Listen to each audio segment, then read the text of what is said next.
Faberlikdan retinol to'plami. Retinol nima? Retinol bu A vitaminining faol shakli bo'lib, teri yangilanish jarayonini tezlashtiradi.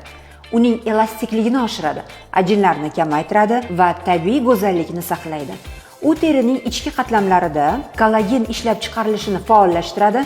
Shu sababli yoshartiruvchi ta'sirga ega eng samarali komponentlardan hisoblanadi. To'plam kompleks parvarishni o'z ichiga oladi. Tozalash.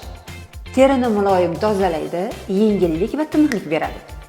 Lifting toner taranglashtiradi, tiniqlashtiradi va keyingi jarayonga tayyorlaydi. Kunduzgi krem ultrafiolet nurlardan himoya qiladi, terini namlaydi. Kechki krem tungi tiklanish, terini yangilaydi, mayda ajinlarni kamaytiradi. Terini tozalovchi молочко kosmetik qoldiqlarni eritadi, terini namlaydi va tozalaydi, charchoq izlarini yo'qotadi. Faberlik